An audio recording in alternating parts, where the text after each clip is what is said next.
Hello and welcome to our Warcast interview. So today we're going to be sitting down with Florian Hansen, the founder of the Adjust KCL campaign.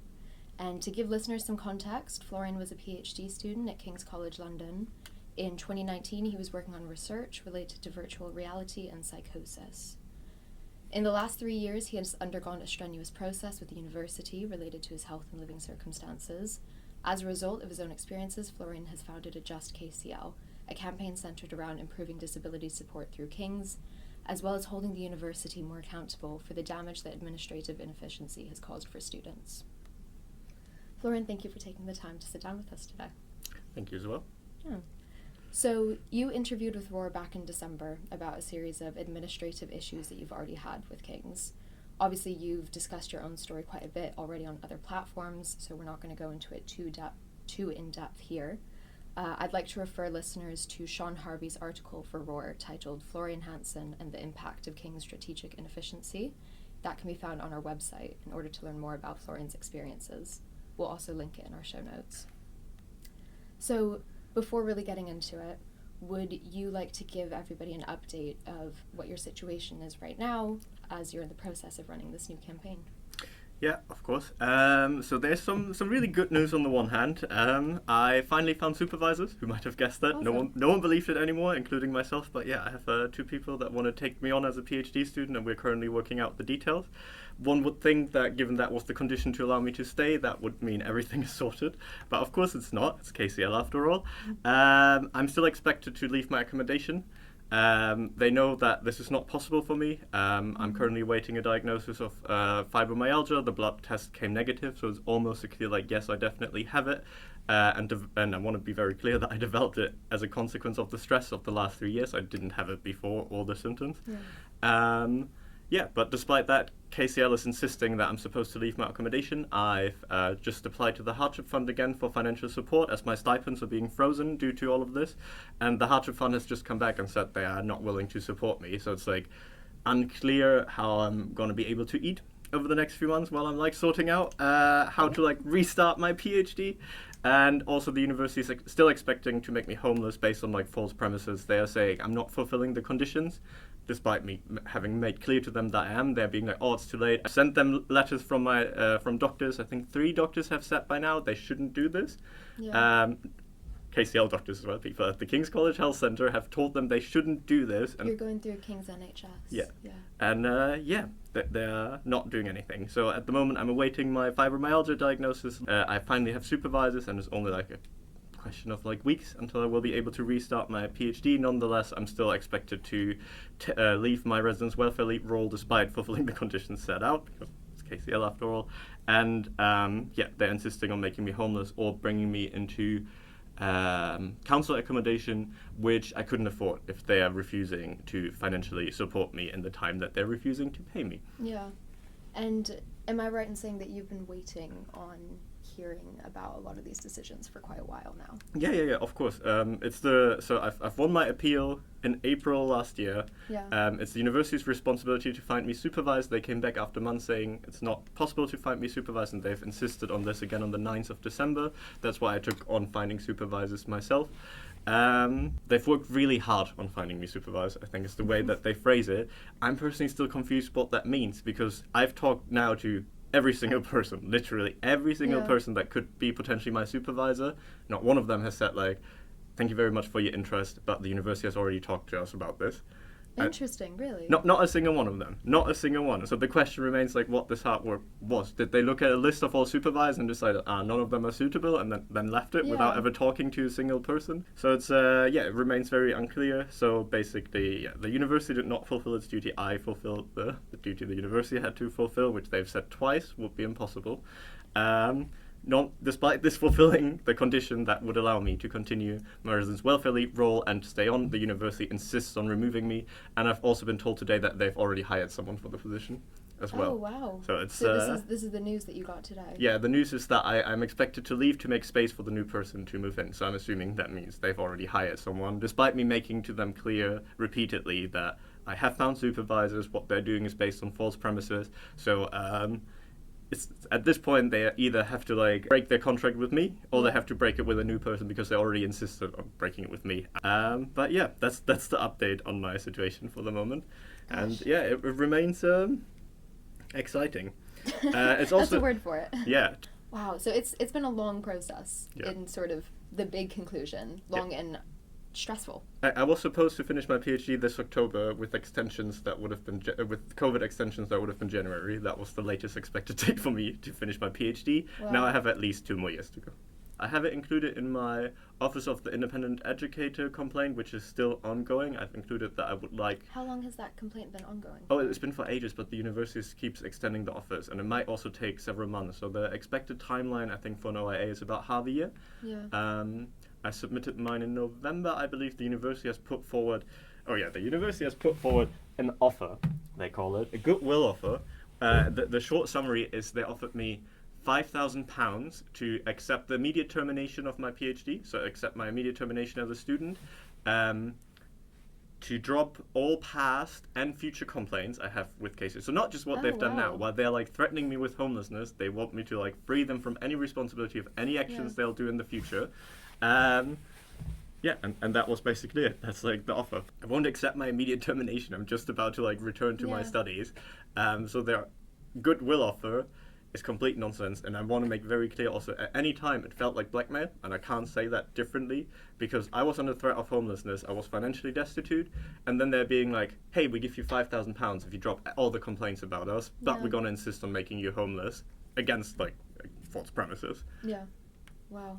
Yeah. It's been a process. Yeah, it's quite the process, yeah. And, well, I guess this is sort of what brings us to the campaign that you started. Yeah, so eventually I was like, this is enough. I want to restart my PhD. I wasn't able to. I had a lot of energy, having recovered mostly, and I was like, something needs to be done about this. This is like, when you talk to the KCLSU caseworkers, they're being like, yes, this is a common problem. There's like loads of cases having the same problem. But it's all people that are like, we're vulnerable, we are disabled, and we need disability support. And it takes so much work to get disability support, and then either people fail, and then they're burnt out at that point, or they've just about made it. They don't want to complain anymore. So it's like, it's a problem that's what brings us, I guess, to strategic inefficiency. The university, I believe, is aware of this being a problem, but it's good for them because it means they get less complaints, and they can hide the issue because people are like not able to speak up about it. Yeah. So I would like to give an overview of the term that Florian just brought up, strategic inefficiency. So Adjust KCL, the campaign, references a lot from the writer and researcher Sarah Ahmed. She has an amazing blog called Feminist Killjoys, which I absolutely recommend anybody to check out. Me too. Yeah. And she actually just published a book in 2021 called Complaint, about these same processes, sort of university administration appeals, and the way that institutions implement bureaucratic practices which make it more difficult for students to advocate for themselves and therefore change the institutions and change the workings of the institutions. So strategic inefficiency is generally used in reference to things such as taking a long time to get back to an appeals process, or not communicating within an administration department, therefore making students do a lot of the work to actually get information from point A to point B. All of these things which you've just described as your own experience. I could also bring further examples. So as part of the campaign, we launched a form for vulnerable students to fill out, that they can like let us know about their cases, because very often they get lost, and KCL can insist that they don't exist, and the student union doesn't have any rights to present them because obviously it's private information, and they can't get it. And also, even if they're asked later, very often students just don't want to have it. Like, I understand if people don't want to have anything to do with it anymore. If they've moved on and they're like happy now, why like reopen that much trauma for them? But yeah, if you had an experience, look on the Adjust KCL website. Actually, it's the KCLSU website, and then if you go to campaigns, you find Adjust KCL. There's a form, tell us your story. You can also message us in person. We're also currently looking into running a campaigns writing workshop, so if you fall into the first category, you might also be interested in that. You are entitled to compensation if yeah, things have been delayed, but I think we'll come back to that a bit more later. I think we'll definitely go over some of the campaign aims. Regarding the form, we've had we've had one testimony coming in, which I think is you mentioned these to me, that you have had student testimonies already. Yeah, I think this one is a really great one as well. It's not a horrible one, but it's really great for the campaign. Yeah. So this is, we try to anonymize stuff, so this one's Report E. Mm-hmm. So E had moved into residences in September 22, and after a few days, the lights in their room started to remain off for days. Despite daily reporting, the issue wasn't fixed. Eventually, the light started strobing, flickering on and off, and it should be noted here, E has photosensitive epilepsy. Oh, wow. So this is obviously causing consequences to E, and E is falling behind with coursework and needs extensions. Eventually, the problem persists, and eventually E is hospitalized in October due to this issue. When E returns to the residence, they are told to be more patient by residences. E talks to their personal tutor about it and is then raised as a student of concern, which from this point on I'm going to refer to SOC. Student of concern is SOC. This is normally the team that should help ASAP immediately, but for some reason the meeting was repeatedly moved and delayed, which led to 1.5 weeks where there had been no contact. During that time, of course, E couldn't use the lights in their room because they had a massive fear of another seizure, so they didn't turn them on at all. When E then finally got the meeting, they had to convince the SOC team that there was actually a problem, because the SOC team had been informed that the light has been fixed. Oh, wow. He was then later told that the light had been fixed, and has been repeatedly ever since told that the light has been fixed, and there has been 2 more hospitalizations due to the same consequence. So to be clear, the light was never fixed. Nobody ever came to change. The question, no, people came and tried to fix it, but also the question remains, can it even be fixed if it's the wrong light source, and there might be changes in, I don't know, the voltage in the accommodation. I personally don't understand, why can't they put in a secondary light source? People pay so much for their accommodation, per week. Yes. How much does it cost to buy a standing lamp at IKEA? 50 quid, 100 quid, even if it's 150, it's that is accessibility, that is inclusion. It's worth it to maybe keep a vulnerable student out of the hospital. Yeah, 3 times. Yeah. But no, it's the problem is still ongoing, and as far as I'm aware, E is currently trying to leave accommodation, which is putting other problems there. Another interesting one is also E's practicals, which are in the Hodgkin General Classroom, where apparently the ceiling lights severely flicker when they are turned on.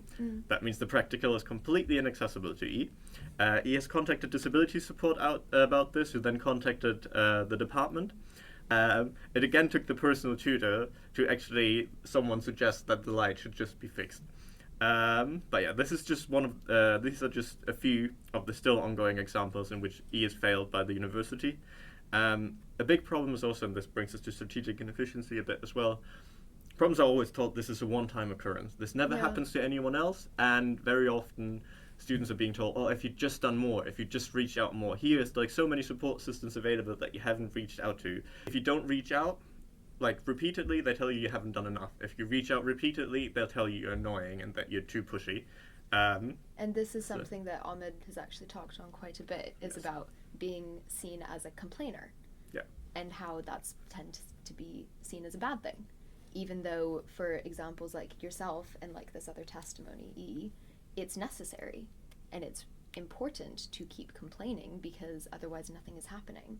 Yeah. There's also, I think Ahmed names that as well, and that was something I hadn't considered, but experienced, and it's so much extra work. Yeah. There's so much unpaid extra work, and it's we are supposed to get adjustments that bring us to a normal standard, that bring us to the standard of a person that doesn't need adjustments, but the amount of work we have to put in to get these adjustments while we don't have them is wild. It's absolutely wild. And it's I often joke that you have to be hyper able to get disability support, because if you're struggling with your course already, you're not going to get disability support because you don't have the time to and I guess this is one way that these systems in particular impact students with disabilities, where everybody suffers from administrative inefficiency, but especially students who do need extra support and who do need extra accommodation. it isn't provided. And if anything, like you said, it's often made worse, Yep. which is just so counterintuitive. My story is an endless story of me asking for support, this being repeatedly delayed, there being a consequence of there not being support, then the support coming in place, but more support being needed as due to the consequence that has happened. And this just happening again and again and again. And I personally wish they would have told me at the start, you're not going to get any support ever. That would have freed so much time for myself to build up the support networks I've built up now that are supporting me, like the informal. But it's like, you enter here and it's KCL, it's a world-class leading university, so much privilege, but everything they have on paper is so good. The IOPPN is doing world-leading research about how to make inclusion happen and how to support disabled students. Why is none of that getting implemented? It's like, I also have another report that I can give. It's a lot shorter, but again shows like how severe these delays are. Yeah, please. So it's report M. M has a eating disorder, trauma, and suspected autism. It's currently undergoing assessment.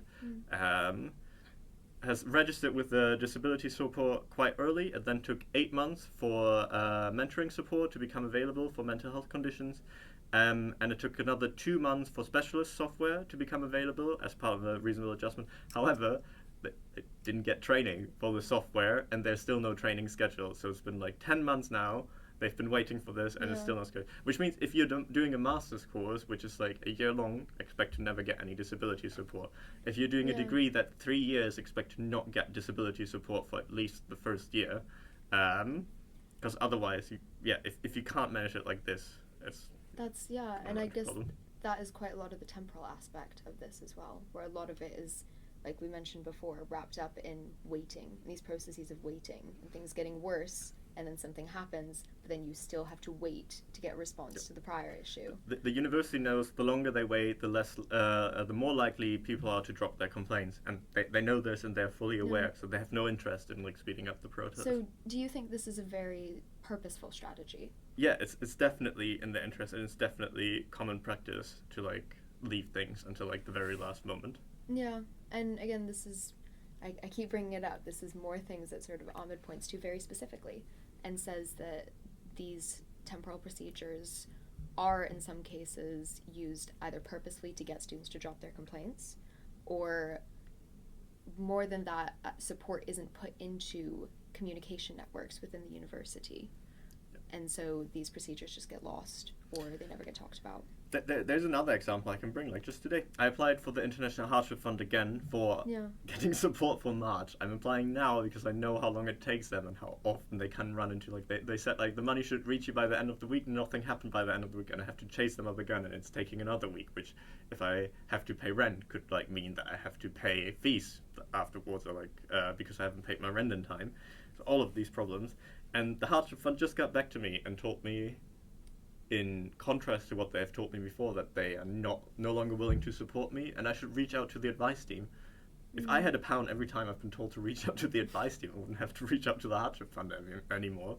But it's like, you just get pushed on again and again. And I know that advice is having no advice for me. I'm already going to the food co-op. I am already, like, living as cheaply as literally possible, while still, like, upkeeping the treatment that I need to, like, make a recovery. And it's like, they know that. They know all of that, but they're just ignoring it and being like, this is... I know also the answer I'm going to get when I complain about this. I'm going to be like, oh, sorry, this was a human error. People were not fully aware of the situation. They just followed standard procedure. And I'm like, how do you justify that, like, 20 times in a row? Yeah. And so then these are some of the things that your own campaign is seeking to address and to talk about, both, I guess, to help things for yourself and also for other students who are going through these same processes. I wanted to ask you a bit about specific campaign goals and the types of things that it is specifically working towards. So one of the things stated on the KCLSU website is the goals include taking a person/student-centered approach towards providing support for students. What does that mean? Or at least what does it mean to you, and what do you think it could mean for students? I feel this, I would change this to a different point a bit. I feel it's more interesting to have the culture of belief, because I feel this is what it brings down to. The university will very often, like, just focus on their standard procedures and what they have, and you can tell them exactly, hello, I'm this person, I have this problem, and I need specifically that. And they just ignore everything you said. They read, like, one sentence being like, oh yeah, I need what's the story that someone told the other day? They needed the possibility to leave the exam. They have anxiety, and they need the possibility to leave the exam on occasion just to be able to like breathe, refocus themselves, which is not a possibility normally. You can't leave the exam. So they requested that very explicitly, and it took ages to get to the point that they actually like were with the right person to request that. And what did they get? They got a 15-minute extension. Yeah. This is not student-centered. This is applying like, oh, you've asked for like adjustments for an exam, here's 15 minutes. This has nothing to do with like, no one has ever even looked likely at the email that the student has written, just looked at the title and then like was like, okay, here's 15 minutes. Yeah. The student-centered approach would be listening to the students, as weird as that sounds, and like listening to the needs that they have, and then not being like, okay, what does the unit have available as a standard fix, but just provide it. But there's no structure for the existing for that. That's what I mean. The if we go back to report E, why hasn't there been a lamp provided? It's like, okay, Because it's not standard procedure. yes, Yeah. exactly. It's like you get one hospitalization, okay, you'd be like, something went horribly wrong here. You get a second hospitalization, you should be like, this cannot continue. Here's £150. Someone go buy a lamp.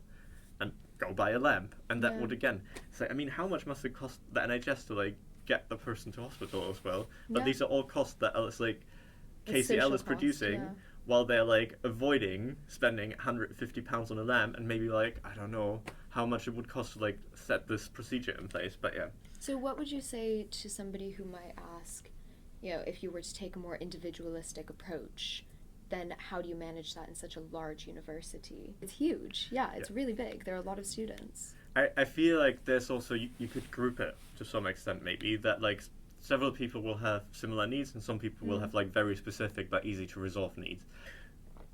There could be the same procedures again. For example, if a student needs like an adjustment, like a lamp, they need a lamp for their room, there should be a place they can talk to and that can like see like, is that necessary? Yes, okay, let's make it happen. But it doesn't exist. You have to apply for like external funding if you want to get support. So all these small things that are really easy to solve, I think these could be like if the disability support services had like a small budget to buy these things. And I mean like, yes, it's like you don't get students with photosensitive epilepsy, for example, quite often. Yeah. Why can't there be just one or two lamps? If they buy one or two lamps, they can reuse them for every single student, and that is what I mean with like, but they don't, and they don't have it as an option. For me, it would have been, I told them like, I need a table and a chair, and I'm not sure how long like I'll be able to do it, and they were just like, take your annual leave. Yeah. And I'm like, how's that a solution? That has nothing, like no focus on me whatsoever. This is like completely throwing the problem onto me.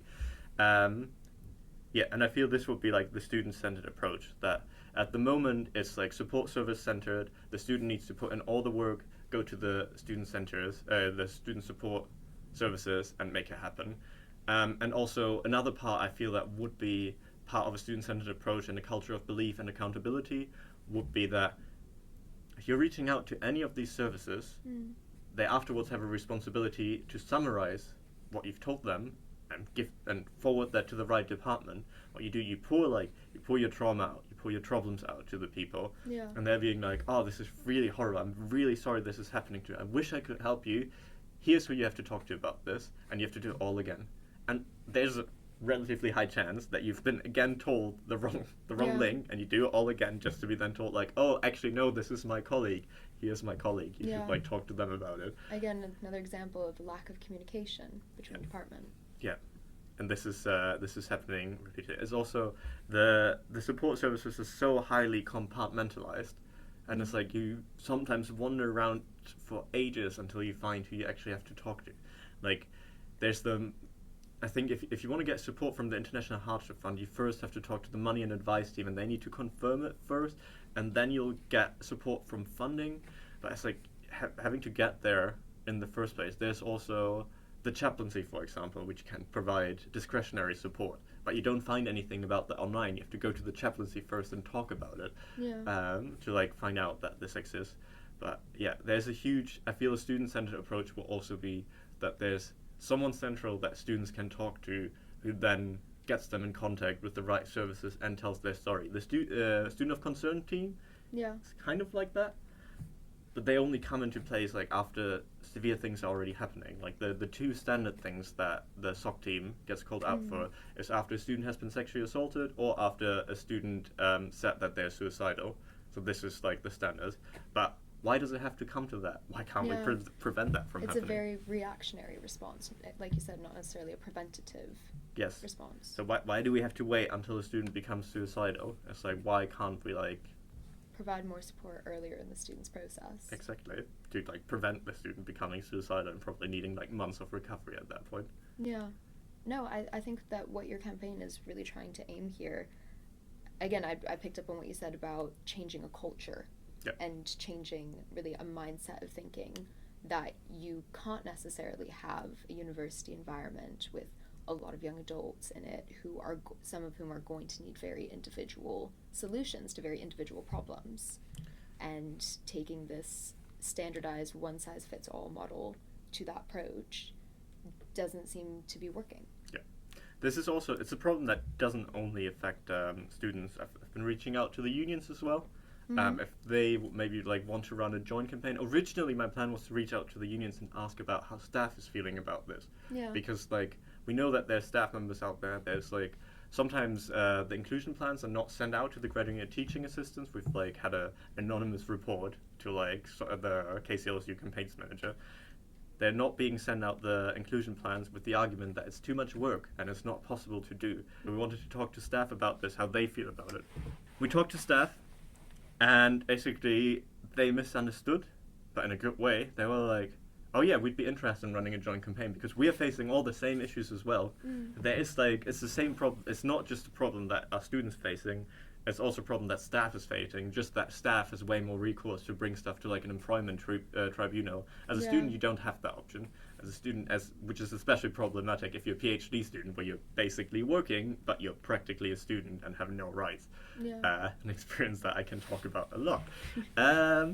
But yeah, so it's basically, it's not just a student issue, it's a staff issue as well. And as much as I love to like slack the staff for like other services, like KCL Disability, for being so slow in responding, it's like those are people that have dedicated their lives to providing support for disabled students. So they're clearly our allies and they're clearly on our side, but they know they can't and they know it's a structural problem. There's just not enough funding for disability support to meet the demand at the university, but that is also of interest of the university because the support is so bad that if it became a little bit better, it would likely lead to people complaining about how bad the support is.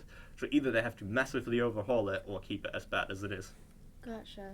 And I guess this is a good example of strategic inefficiency in keeping institutions the way that they are. And another great example I have for this one actually is also, we started a freedom of information request with the university to basically inquire about how they're keeping track of the success of disabled students and the harm they might be doing to disabled students. Someone with links to the campaign was contacted by staff and is told that there is a strategic choice by some teams not to record certain data as they know it would look bad. This is again strategic inefficiency. This highlights the fact that King's doesn't even keep a record of how many of the people it's forcing to withdraw have a disability or mental health condition, as shown by our freedom of information request. And yeah, this shows a huge lack to their duty of care. So they don't want to know how many disabled students are being failed by their system. I've talked to some staff at the university and asked if it would maybe be possible, let's say, for disability services to create a list of all students registered with them. That wouldn't be a list of all disabled students. I think, as far as I understood, there's about 5,000 students a year declare a disability on their application, but it's only about 4,000 to register with disability services after. But I still think it would be like interesting information to put it like this. Yeah. They could then compare that list against the list of all the students that had to go through academic appeals, and then they wouldn't have to check them manually. They would just have to check the ones that come out for outcomes. I haven't heard back from the university yet about that as a possibility, so we're waiting, but I hope the university will soon follow its duty of care and actually check how many of their vulnerable students have to go through fitness to study procedures and how often they are successful, because I think it's going to be quite interesting. I know from the student union that they're currently trying to work their own numbers, which they haven't done before. But they've looked at like how often people that have told them that they're in a vulnerable position, may it be disability, neurodivergence, or mental health problems, how often they have to go through fitness to study meetings in comparison to other people, and it's a way higher number. So Yeah. we know the problem exists from the student union, and it's going to be interesting to see, because what I expect we would see most likely is that the number of people will be way higher in this category, but also the number of success will probably be relatively high. What I expect is like that the number of students with a disability that are successful in their appeals will like increase in the later stages drastically. So they will be the highest group. They are probably more likely to fail in the lower stages because they're not getting the support they need to go through this process accurately. But if they stick on and stick till the end, they'll get better at it and are probably more likely to win. But we need to get the numbers to say that for sure. And do you think that's the fact that those numbers are being gathered now? Do you think that was a result of the campaign and of you guys pushing so much? Yes, the student union wanted to run this campaign for ages. They know this has been a problem for ages. But as I said, the problem is the people that are best to run this campaign are people like me, who are like, excuse my French, have been horribly fucked over by the university in so many ways. Yeah. But I was so exhausted. I was like, the reason I started the campaign was like, I expected to restart my PhD. I'd won my appeal, and they said it's our duty to find you supervisors. So that was what I expected to happen, and I prepared for that. I got everything ready for that. I was ready to go, and then they're being like, well, yeah, maybe we won't let you restart your PhD. Yeah. And I was like, that is completely unacceptable. This is, And also now the offer, they've caused me a disability, which they still don't recognize. They've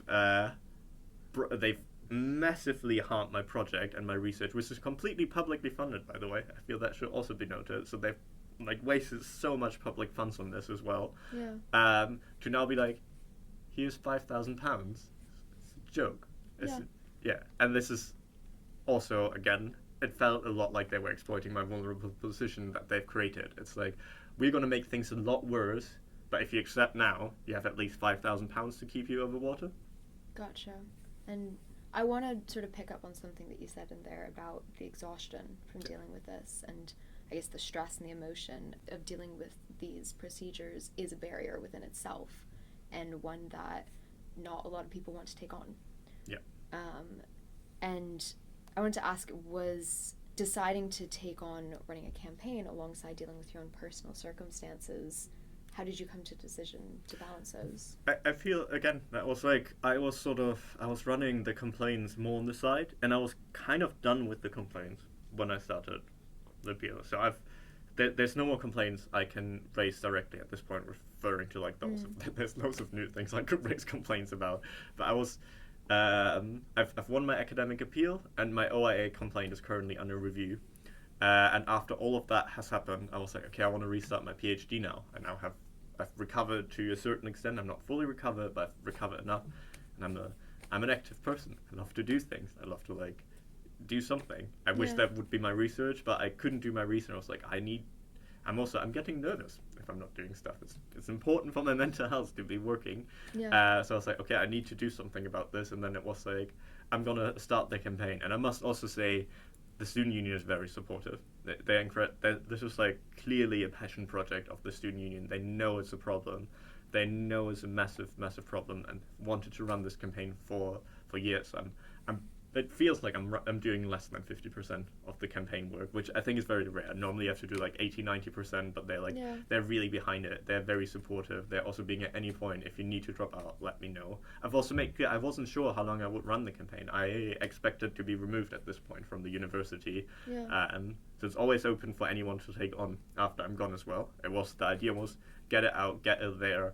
My original plan, I just wanted to use it as a platform for myself. And then leave it as a platform for anyone else facing the same issues, that the infrastructure was there, that they could go to the student union, be like, hey, I want to be president. And I'd be like, yeah, that person's president now. And then they can apply for funding through the student union to like raise awareness of their case. And they all can be like, just to raise awareness, just to give people a platform. There's no platform for people if they run into these problems. That in itself is a method of sort of informal complaint, and this this concept that along with making these formal appeals, it's important to create the social networks and the social structures in order to really, like you said, broadcast your platform, get visible about it, make it known that a lot of people have a problem. But with that would also come the visibility of speaking out publicly against this large institution. Yeah. And so I did want to ask about that as well. And was the perception of how you and how this project might be received has it ever influenced your approach to exposing these structural issues? I mean, I didn't want to. That should be noted. I mean, this has been going on for a long, long time, and I was like, I'm only going to do this as a very last resort, and I've done it as a very last resort, basically. I was worried that they're just going to make me homeless while I'm, like, financially destitute, and they're just going to, like, brush it over, so I wanted to make sure they can't, and that is why I, like, started all of this. Just to not give them the chance to just brush it over like nothing happened. Yeah. I think also it's been incredibly useful. I'd recommend to anyone out there, either talk to Roar or like another newspaper, like get your story out there. Talk to Roar. Yeah, it's been so useful in ways that I didn't expect, because the person who's now halfway agreed to be my first supervisor, as in we're still sorting the bureaucracy, but other than that, they agreed to be my first supervisor. Read the article and was like, "This is horrible," and then this is horrible. No, there needs to be something done about it. And then decided to be. I mean, they've been reached out to by the person who agreed to be my second supervisor, but still, that was like that was the tipping point, and it saved me having to explain all of it again. And every time now someone asks me, I just tell them to read the article, and it's helped me from like reopening this trauma so many times. Even now, I mean, I'm starting by being like, no, I shouldn't. It's like I'm getting too worked up about it. I mean, just read the article. It's really good and it's really helpful.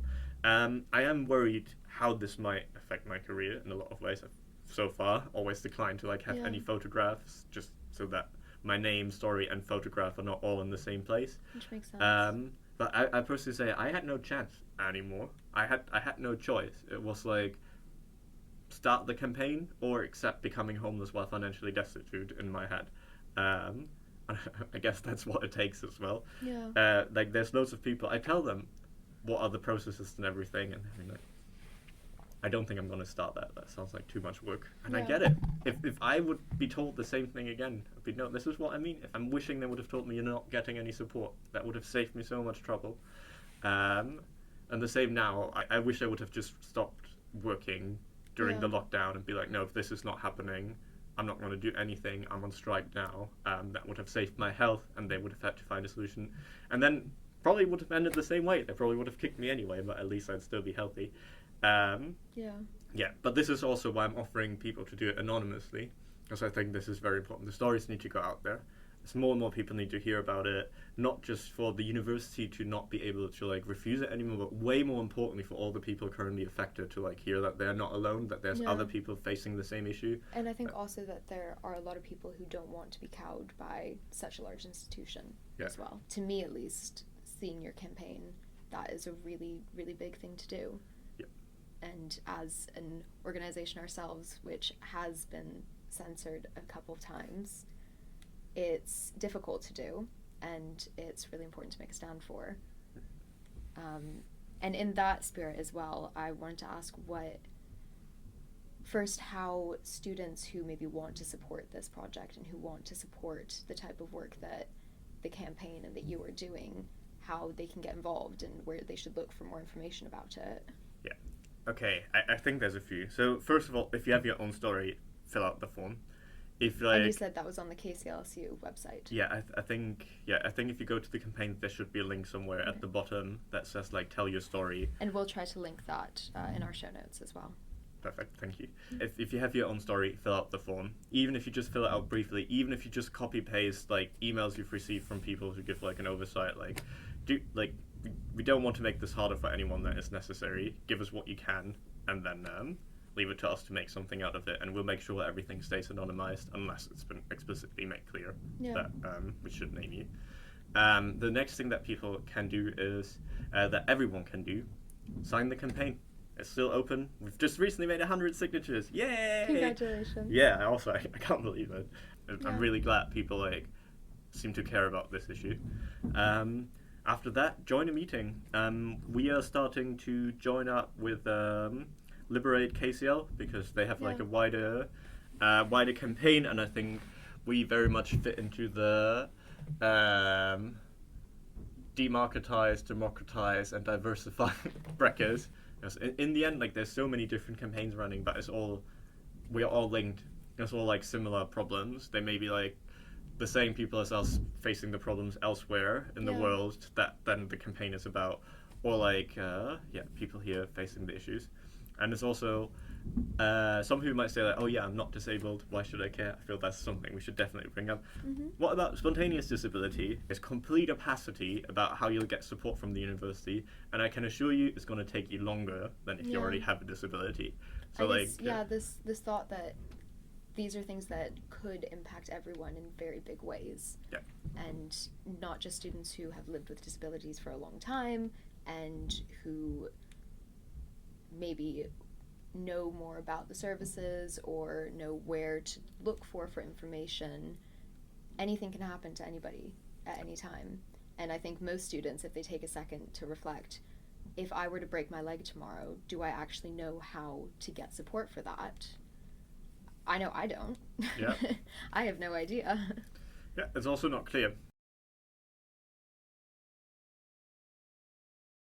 Yeah, definitely.